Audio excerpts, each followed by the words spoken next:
What's poppin', knights? It's OnoKage, and I've come to you with a brand new What If. It's so shiny, so new. And it is, what if Naruto and My Hero were the same universe? All right, so I teased this a little bit on the, the YouTubes and the channel and stuff with the thing, but I think it's still gonna be new to a lot of people. So, basically the premise is, what if the Naruto universe and the My Hero universe were one? And honestly, I think I did pretty well with, introducing the story and stuff like that. So I hope that it comes across pretty clear. And I hope that the backstory that I gave the Naruto universe characters as to how they can exist into this modern day world makes sense. So, without further ado, let's get into it. Whoa. I'm about to go call me a brick, crushing your whole little shit. Whoa. Mars so cold, I pull up on cop with the blow. Now I'm like, whoa. She a brick on the low. Now she want suck on my toes. And I'm like, whoa. You a bummy asshole. Now you want sit on my throat. Nope. Bitch, I'm the king in the house so cold. Pull up on a nigga with the 9 coat. Spray and pray that the picture go. Kill me a nigga with a Bible poem. She say stop, don't go no more. Well, she my queen, can't treat her wrong. We don't fuck on, we just run on like my dog, bro. We don't slow up. Rundy, now she wanna fuck me. Now she wanna hold me down like a Duffy. I can see her. My Sharingan don't let me run. I'm a demon, I'm a beast. No, I can't stop. I'll spray. Hey, whoa, hey, brushing the king of this shit. We start with young Izuku Midoriya protecting a kid from a young Bakugo and his friends. Just face it, you're useless without a quirk, Deku. The boys gang up on Izuku, ready to attack, when they're cut off by a blonde boy who flips Bakugo over on his back, staring down the other two. What's wrong with you guys? Can't you see they don't want to fight? Bakugo gets frustrated. And who the heck are you? Don't butt in where you don't belong. The boy slightly squats down, extends one arm forward with his palm flat out, and the other one is bent on his side with the palm flat out. You guys are in the way of me finding a good training spot. So if you still want to fight, I'll be your opponent. Bakugo gets annoyed, attacking the boy. Then Bakugo's friends jump in. The boy does his best to fend off the 3 others, but his knowledge of martial arts is limited, and Bakugo using his weakened quirk was just too much for him at the time. That's when Deku joins in to help the boy out, but still it wasn't enough. Both boys are left beaten on the ground. After Bakugo and his friends leave, the blonde boy smiles. That was decent training, but I won't surpass my dad like this. The boy hops up and looks at Deku. Hey kid, are you okay? Deku groans, saying yes, it didn't hurt that much. But he then notices the boy is hurt a lot more than him. He took the brunt of the damage. Deku can also see the boy's smile, and he finds it inspirational. He wants to know this kid's name. And the boy says with a smile, my name is Naruto Uzumaki, and we just moved to Mustafa, Japan. That's not important, but just know we're here to stay. Naruto helps Deku up, and they begin to talk as Naruto starts to walk. Deku starts to talk about how Naruto just reminded him of All Might. Naruto appreciates Deku's comment, but Naruto says he's just trying to be like his dad and grandpa. They're his personal heroes. Naruto begins to ask Deku about himself, and Deku says that he's nothing special. He was recently told that he's quirkless, starting to cry, and Naruto clumsily tries to cheer him up. He's taking off his backpack and pulling out 2 cups of instant ramen noodles, and starting a fire, boiling some water. As Naruto pours in the water, they begin to eat.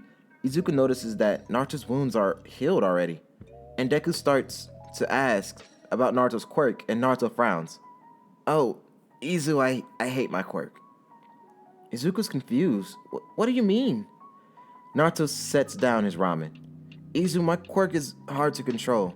When my quirk first activated, my dad told me I hurt my mom and my uncle real bad.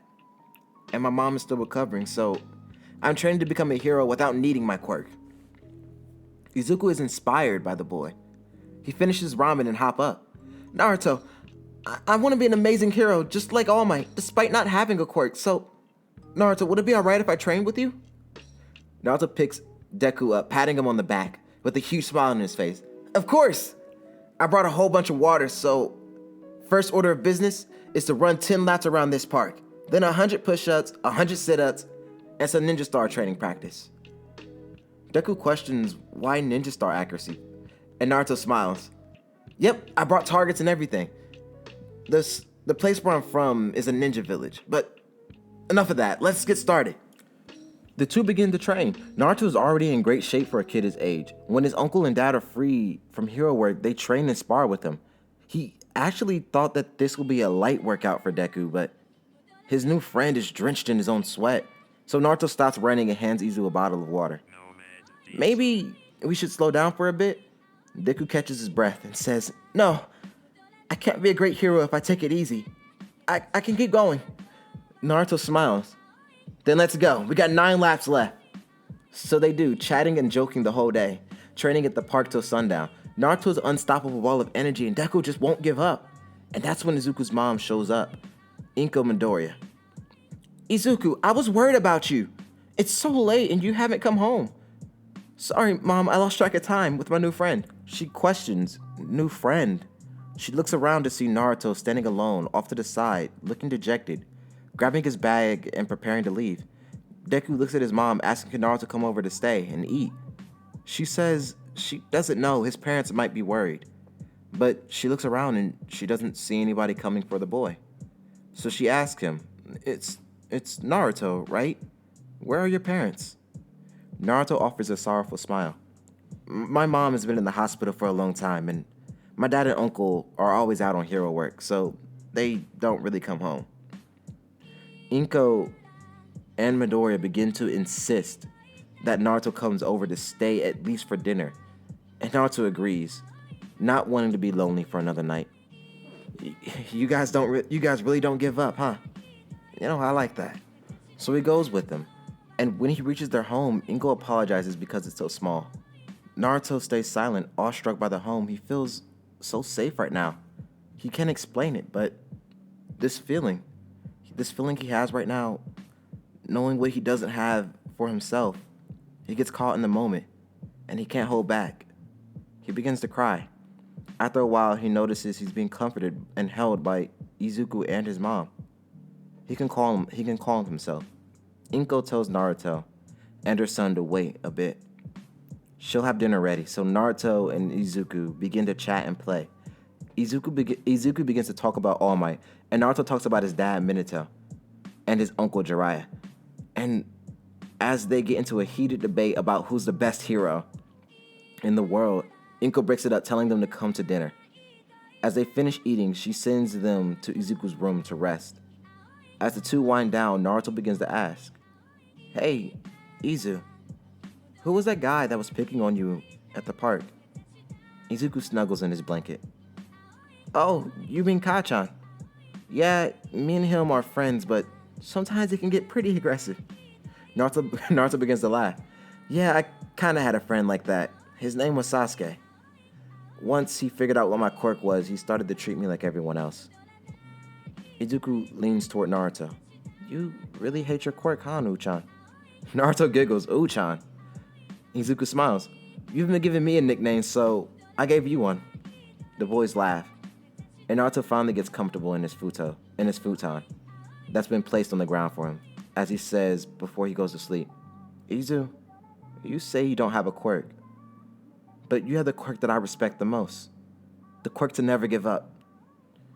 And listening on the other side of the door was Inko, trying to reach Naruto's parents, and failing. The next morning, Inko wakes them up for school, but Naruto tells her he's not been enrolled in the school yet, so she lets Izuku stay home today, and the two boys train. As she reaches the hospital, where Naruto told her that his mom is staying at, she asks the receptionist if there's a woman here with the last name of Uzumaki. She's a family friend. And she's directed to the room of a woman with beautiful long red hair, hooked up to an IV and tubes down her throat, pumping into her heart, and she's also missing part of her stomach. She walks up to the woman and sits in the chair next to her, looking through the files, looking for any way to reach Naruto's father. When she sees the kanji for lightning under a stack of papers, she runs her fingers across it, curious, and she hears a voice behind her, saying, Who are you? She turns around out of surprise. She sees a man she sees a blonde man with blue eyes wearing a black hoodie. She's stunned, but she finds courage. Are you Naruto's father? The man smiles. I am. My name is Minato. How do you know my son? Minato Namikaze. His quirk, Flying Raijin. He can create up to 20 lightning marks with his right hand and then remove them with his left hand.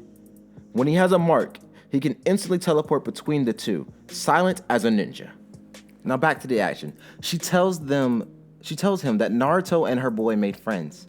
She also gets in his face, telling him how hungry his son was when she met him, and that she can't believe how he hasn't enrolled such a sweet boy in school yet. Minato looks ashamed as a father, as he tells her, things haven't gone smoothly since Naruto got his quirk. We were banished from our village, so I've been working non-stop to pay for my wife's medical bills and making sure that he has a roof over his head and food. Getting Naruto in school right now, it would just be too much money. I couldn't afford it. Inko thinks for a second, trying to help him with his problems, and she asks him, where does he work? He tells her that he's just been doing some hero work for odds and outs in different agencies, but they don't pay him much since he's not listed with them, and he doesn't know how to get listed. She tells him that won't do. He needs to join an agency. So he asks what agency would have him. And she finally has it. Talking to her son gave her an idea. Why not try Might Tower? All Might's the #1 hero of the nation.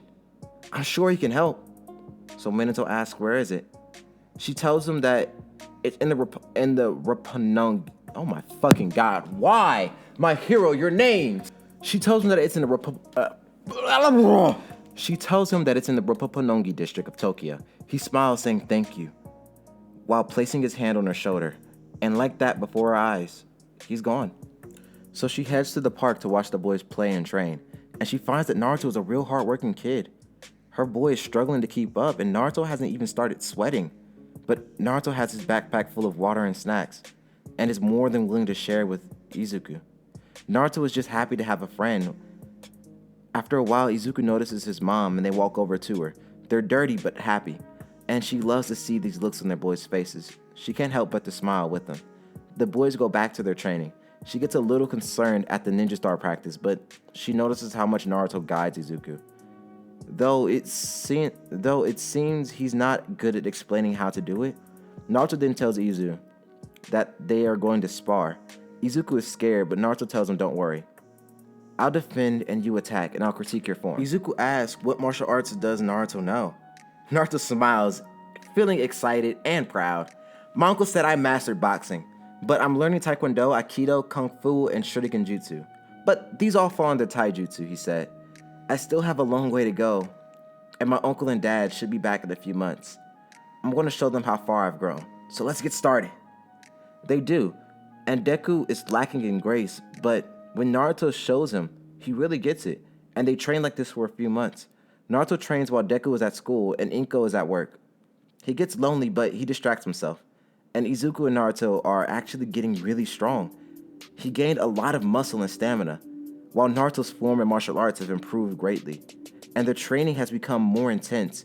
And when they go home to eat, Naruto realizes that he hasn't been to his actual home in a while. He's starting to consider Izuku's home his home. So, as they sit down to eat, Naruto just smiles. He's getting comfortable. But, as they do, Naruto's father appears out of nowhere, holding Inko's shoulder.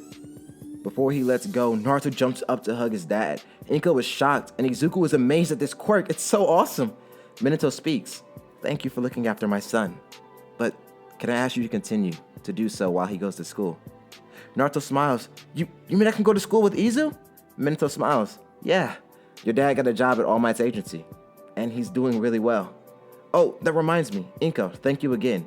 He reaches in his pocket, and he hands her fucking $3,000 and $1,100 in yen for helping Naruto.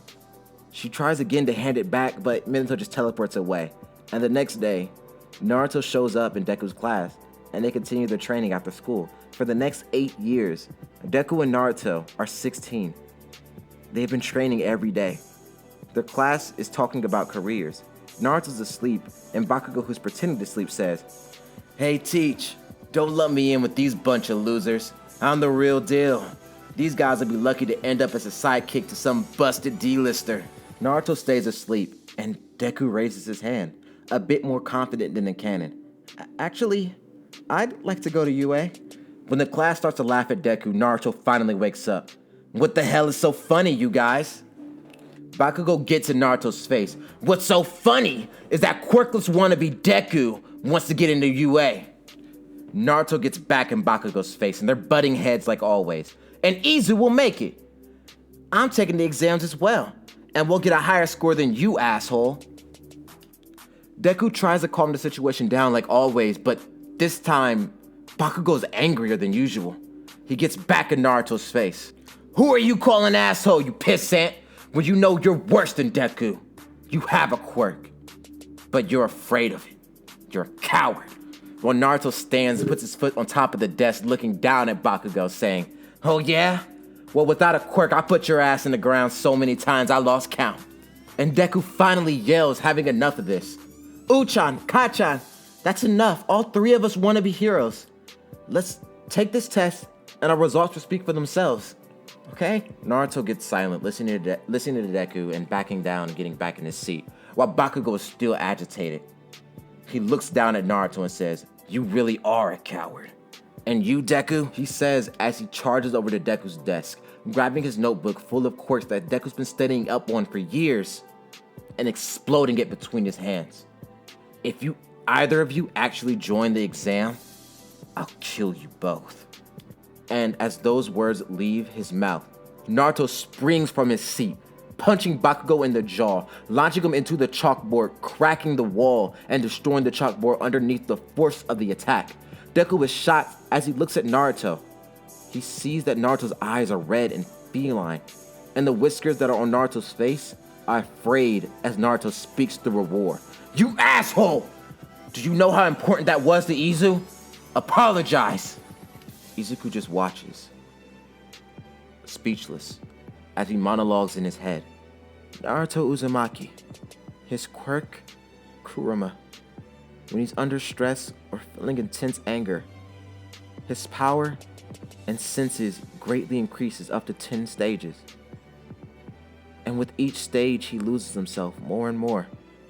The first stage is what you see now. Naruto is growling as he stares at Bakugo, struggling to get up, before he explodes from the rumble and hits Naruto with a point-blank explosion. Naruto takes the damage head on and kicks Bakugo into the ceiling before Deku and the teacher both yell for them to stop. Deku springs from his seat to hold Naruto back, and the teacher orders them both to go to the principal's office. So Deku now has to walk home alone for the first time in a while. He's distracted, thinking about his notebook that he had to retrieve. How charred and burned it is. In Naruto and Bakugo, he feels lost trying to think about how to remedy the situation. When he's caught off guard by the sludge villain and rescued by All Might, this goes like canon up until the point where All Might tells Izuku that he can't be a hero without his quirk. Deku, with a newfound confidence, tells All Might, You're the greatest hero in the world and the man I look up to most. And this is crazy that I actually got to meet you, but I know I can be a hero.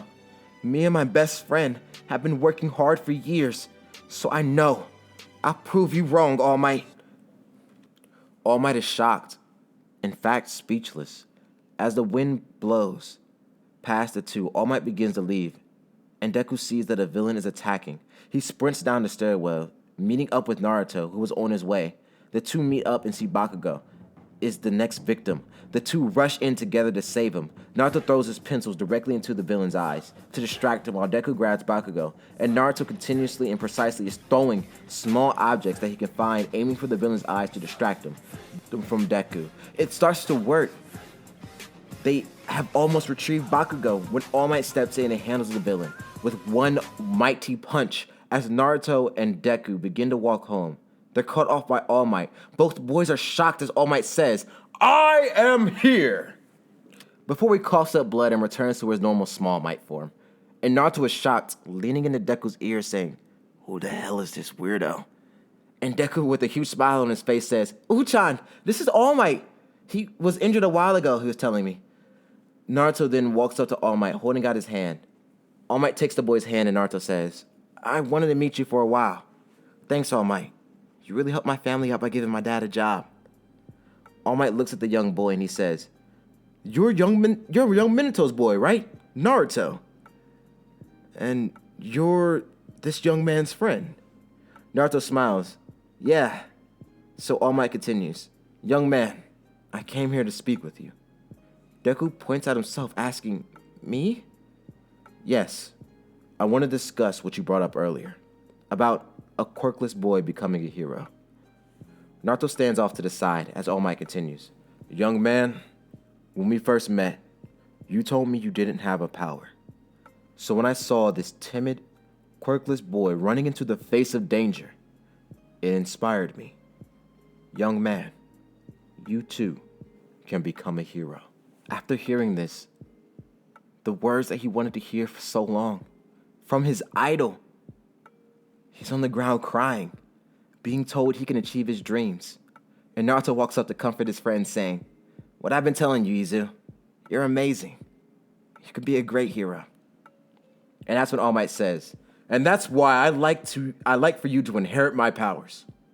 Both Naruto and Izuku voice their visual confusion, and All Might explains that his quirk, One for All, has to remain secret, but it's a torch that can be passed down, and as it's passed down, the flame grows. Naruto looks at Deku and says, well, Izu, that's all yours. I already hate my quirk, so I don't want another one.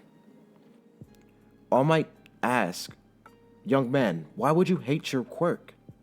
So Naruto tells him, my quirk is called Kurama. When I use it, I lose control of myself. It's almost like another entity inside of me that just wants to hurt and destroy, so I don't use it. I don't want to be a villain. All Might laughs. Well, young man, as I train young Midoriya to use his quirk, I'll train you to understand yours. Your power is your own. Whatever entity is inside of you, you can control it because it's you. All Might, Naruto smiles. Fine, All Might. You got a deal. I can't let Izu get that far ahead of me. But my name is Naruto Uzumaki. That's a fine name, young Naruto. Well then, young Midoriya, what's your answer? Izuku stands up, determination in his eyes. Of course I'll accept your power, All Might. And I think that's where I'm going to end this chapter. Yeah, it was short, but I hope they got the point across to what I'm trying to do. So, tell me, did you like it? Did you hate it? What you rate it? Please let me know in the comments. God dang. I'm recording this one immediately after I recorded the last part to What If the Uzumaki Clan Survives, so the comments are going to be adjacent to that one. So, tell me if you liked it. Tell me if you hate it. Tell me what you rated. Let's get into my favorite time of the day, the commenter call outs. Lego. All right, so our first comment comes from Raja Jean Willie, and this is how I imagine he sounds. It's from it's from a little post I made that's talking about this what if that you're seeing right now, and this is how I imagine he sounds. I hope it's an isekai. Well, I hope I didn't disappoint you because it's not an isekai, it's merging the worlds together. So I hope that you're still entertained by it. But I do have an isekai planned for the My Hero universe, and that involves my Goku and Vegeta, which is coming up soon. So our next comment comes from K. Ron Cox, who just says, hey, I just started working for Amazon. And so then I say, Jesus Christ, stay safe. It sucks. It's not fun, bro. It ain't. It sucks, bro. It's not a good, I can't lie. It's a good job. Amazon is a good job to work for. It's just, the people can be insanely frustrating. Dealing with all the little problems can be agitating, and they will demand extra work from you a lot under threat of oh my God, who is calling me? Honestly, I love my calling tone, so I kind of just leave that in. It's Gorillas. I'm a huge Gorillas fan. They're awesome. But yeah, back to Amazon. They will demand a lot of extra work from you, so honestly, protect yourself. Understand what they require from you, because they are very strict on the rules there. And I will say this: they are very up on that 6 foot COVID stuff. So you won't catch COVID, and they have COVID tests inside the building. So, all in all, it's not a horrible job. It's just draining. Draining in like the worst possible ways. Oh, God, I burped. Okay, next comment. Lego. All right, so the next comment is from Mighty Pancake, who commented a week ago, so I'm late on this one. I just responded to it a second ago. But it is from the What If Goku and Vegeta Train Naruto and Sasuke, part 11. All right, so he says, and I'm going to give him a very sweet and seductive voice because he does raise a really good point. He says, Super Saiyan isn't much of a hurdle, says Vegeta. You do realize that humans with chakra, unless power level calculations are different in the Naruto-verse, a human going Super Saiyan is quite the impressive power boost. And this means that without any additional training, this makes moderate easy by the time we get to the war arc. Not to mention, if Kurama is working with Naruto, this makes Sage Mode plus KCM plus KI a very potent and powerful state. And in this, I guess Sasuke keeps curse mark? Okay, so through that curse mark statement, continue to watch because I'm not going to spoil it for you if you're going through this stuff sequentially. But Mighty Pancake, what I will say in this, that is a direct quote from the Hey Son Goku and Friends return special that was there when, you know, Vegeta's brother Tarble was introduced into the series. I still don't know if Tarble is canon or not. I'm pretty sure he was announced to be canon by Toriyama. I could be dead ass wrong on that. But what that statement is Vegeta expecting more from his students. He's saying that Super Saiyan, in terms of their full power and what he wants Naruto, Sasuke, and Sakura to reach, is far more powerful than Super Saiyan. So he's saying that it's not much of a hurdle simply to state that they need to do better. Basically, in Vegeta's own way. He's degrading their success so that they can shoot for more. So I hope that makes sense to you. If not, message me again. I do my best to stay in contact with everybody and respond to as many comments as I can. So I do appreciate you coming with valid critiques on my writing. It makes me a better writer, and it also helps you. It helps me be a better writer, and it helps you get your voice and opinion out. So continue to do what you do, Mighty Pancake, and hopefully you continue to watch. I hope that didn't turn you off in this series, that little statement. Other than that, let's go on to the next comment. What? Okay, so this next comment comes from What If Goku and Vegeta Train Naruto and Sasuke Part 14, Reclamation. And this is for, oh my god, why? XND packs. Some call them Zan packs. According to this, Naruto is universal? And isn't it awesome? Like, no, okay, isn't it awesome is me? But yeah, I mean, I would say he's universal. I would definitely say like he's far and above planetary level. I think Goku is galaxy level, isn't he? So I guess universal wouldn't be too far off to state Naruto, but I wouldn't say that that's accurate because Goku and Vegeta still trump them. Like, Trump. I can't believe I just. Who cares? He's the president. No one knows. Love, live, love, laugh. But yeah, so. Yeah, Naruto in this verse is insanely powerful. I wouldn't say that he's universal, but I wouldn't say that's too far off. As long as you can understand at the end of the day that Goku and Vegeta still trounce them in terms of power. They're not at their level yet, but they could give them an interesting fight if they kept going. I would say that they are at the beginning stages of being as strong, if not stronger, than Super Saiyan God. At that point in the story, where you continue, they're getting a bit stronger than Super Saiyan God now, but they're still nowhere near Super Saiyan Blue. And then, you know, Goku and Vegeta also have their Dragon Sage states, which are just power bonuses on top of Super Saiyan Blue and their other states, where they can still transform after being into their Dragon Sage modes. So Goku and Vegeta still are above them, but Naruto, Sasuke, and Sakura are coming close. Hopefully that makes sense. And I think that no. Let's do another comment. Let's do one last comment because y'all deserve to be acknowledged. You know what I mean? I do not want to cut out my nights. I don't know what's wrong with me. So this last comment comes from Alex Nunn.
and he claimed that All Might or Prime All Might would be at least around the power level of 300, so close to what Goku and Piccolo were during the 23rd World Tournament. The best way I could think of Goku finding out about UA would be that he watched the UA Sports Festival during downtime while training under Master Roshi, and while it would be a stretch and require some suspension of disbelief, I think that the schooling Roshi gave Goku would allow Goku to pass the academic portion of the entrance exam, if just barely, and the practical portion would just be a breeze for him. Also, sometimes I never see people talk about what if Goku went to UA. Is Ojiro the martial arts dude with a tail? Goku ended up going to UA. I imagine him and Ojiro will end up being good friends, given their common interest in martial arts. Speaking of, Ojiro would probably have watched the 21st World Tournament on TV, so he would probably recognize Goku as the runner-up on it. Sorry about the novel, my dude. Nah, dude, it's fine. And honestly, I was planning on doing that a while ago. I just, honestly, I couldn't figure out the right time. I don't know if Goku and Deku should meet, but I like your idea a lot more, where they meet only at the entrance exam, and Goku is just like a shining star, I guess. So, honestly, I really like your idea.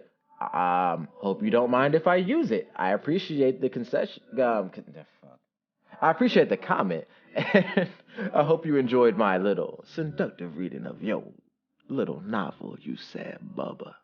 All right, but yeah. With that, I think it's time to cut this out. Please like, comment, and subscribe. OnoKage out. Nobody speak, nobody get choked. If you run the homie, gonna get smoked. No time for the lame ass jokes. I'm the GOAT. You a gringo when that story's been told. I make money moves, controlling every view. Oh no, you got hella proof, but no one's helping you. What's wrong? Now you on your own, you really want to smoke? Oh no, Chico really done it wrong. What's wrong? The hollow matter in the sky, bro. Keep talking crazy, I might go post though. Always trouble when they go too far. Nobody mess with me familiar.